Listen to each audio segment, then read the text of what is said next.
Hey guys, I'm here. Last night I finished my full playthrough of Resident Evil Village. If you want to, you can actually check that out because I streamed it here on the channel. The VODs are up. If you want to see my full reactions and thoughts as the story develops from beginning to end, you can go check those out right now. But I'll give you my short and sweet opinions on the game itself. As we saw from the trailers going into this, that had a very Resident Evil 4 vibe. This is very much a hybrid of Resident Evil 4 and what Resident Evil 7 was, keeping the Ethan Winters of it all and the first person's perspective. The game still balances a lot more action, crafting, inventory, and weapon upgrades that are a lot more familiar to Resident Evil 4. You know, there's a mercenary mode in here as well. I've yet to dive into that, so all I'm going to be talking about here is the main game, the main story. I won't be spoiling anything, so it'll just be my thoughts on the overall experience in the game itself. I feel like this game, unlike Resident Evil 7, which was very intimate and isolated with the setting and the Baker household, focusing on an inexperienced Ethan trying to fight and survive, it was a lot more based on the survival element of it. While that is still here, Ethan has had some time. He has had some growth from this experience.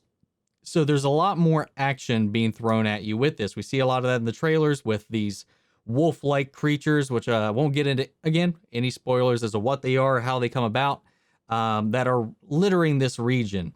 There's a lot of different enemy types that come at you in this game, and there's a lot of interesting little villains that are thrown in here. But Ethan himself is a little more capable this time around, so the developers feel the need to throw a lot more at you. That's where the upgrades come in. There's a lot more variety of weapons in this as well, and Ethan is going to be fighting off lots and lots of hordes of enemies. This game, while it is, and not just that, it's not the only similarities between Resident Evil 4 is this, the setting itself is very familiar, especially the castle region. It very much reminds you of the castle in Resident Evil 4. There's a lot of elements here that I feel like that you can parallel between the two games, but I think it really balances all of that out in a very good way. Even the action, this game is always moving Ethan forward, and I feel like the pacing in this game is really well structured at keeping you moving forward and keeping you engaged on what's happening on screen. I think the expected average or approximate playthrough of the game is 10 hours from what I saw online. We finished it just under 9. I think we finished, if I remember correctly, it was like 8 hours and 55 minutes before us to finish the clear time on standard. The game itself, like I said, there's a lot of action set pieces. There's a lot of nail-biting moments. There's a lot of really interesting, like, set pieces that just get you swarmed with enemies and trying to figure out how to get around them, how to navigate the village, the castle, the various biomes, so that you can try to figure out how to deal with these enemies. It is a lot more action-focused than Resident Evil 7. That being said, I feel like because this game has a lot of narrative to push, a lot of ground to cover, we don't spend enough time kind of fleshing out the villains. We've got the 4 lords of this region who are working under the Mother Miranda, the mysterious Mother Miranda. Of course, we've got the famous one from the trailers that the marketing's really been zeroed in on, and a lot of people have taken quite the liking to, Lady Dimitrescu, and her, surrounding cohorts. Not a lot of focus is given on fleshing them out.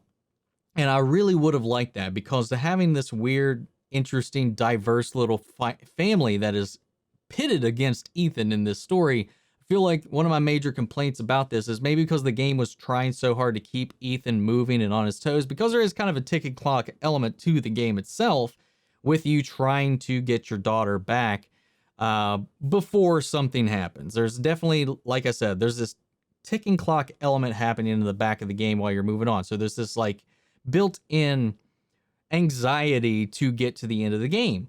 And because of that, we don't really get enough time to spend absorbing the atmosphere as much as I would like, living in and learning about what is happening with this family, this group of people who have come together in this region, who are ruling over this village, and how their relationships work, a little bit more about their motivations. That's what I would have been a little more interested in.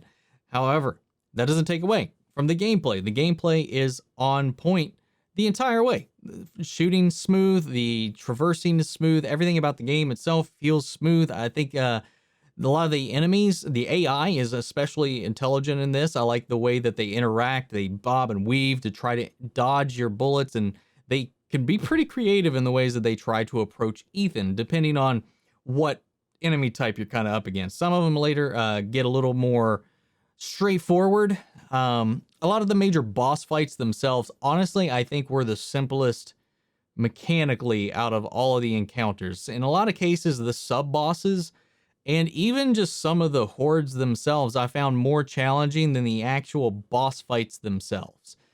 And say that for what you will. I don't know if there was some changes with this. They made some of those easier. I just felt a lot of the challenge was actually getting to the boss fights, and the boss fights themselves were just a lot of running around, dodging, and planting your shots. There wasn't really a lot of meat to the boss fights, and I found that a little disappointing.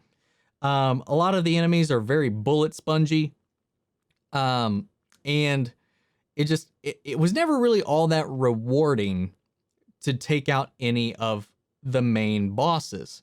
Not even the final boss to me. And I think that was another main kind of disappointment to me, is that whenever I'm fighting one of these bosses, I want to be like, oh my God, holy shit, yes, I did it. And I was just like, all right, we got through this. It was nothing huge. It was nothing major. I was always biting my nails and freaking out the most when I'm just surviving an onslaught of normal enemies. I found that more challenging, more interesting, and more engaging, and more intense than any of the boss fights. 100%. Especially when you get to one of the later biomes. I think that's the final one. Things get really, really stressful in there. Very claustrophobic, and I found that just more, like I said, more stressful, more engaging, more tense than any of the boss fights. The story itself and some of the set pieces go above and beyond the realm of ridiculousness that Resident Evil has gone through before. There's references to past games. It's just a fun ride. You got to turn your brain off in this one. There's a lot of things in this that's just like, you got to suspend your disbelief. You got to remember this is a world where a guy like Chris once punched a boulder in the middle of a volcano to take out a bad guy. And this is the world this lives in. This goes a little crazy, a little over the top, a little more anime than some of the other games have been willing to approach. But I still enjoyed it. I had a really good time with it, despite any of my nitpicks and gripes about how I wish we kind of learned more about these characters. Some got definitely more attention than others.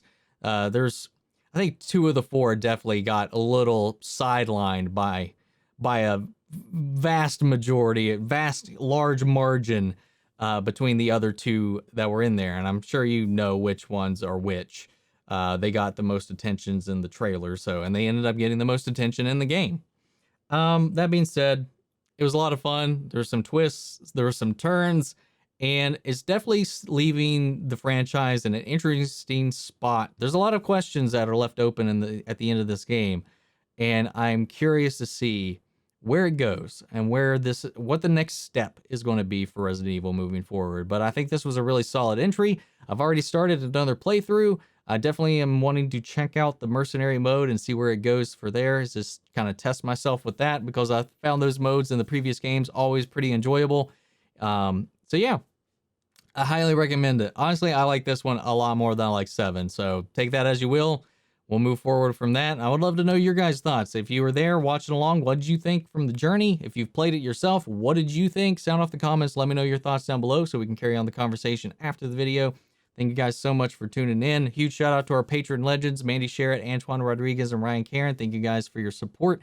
And thank you everybody who showed up for the live streams. Remember, we have a Discord down in the description if you want to check it out and hang out and talk about movies, shows, TV, what have you. I'd love to see you there. But if not, I will see you guys in the next video. Take care, everybody.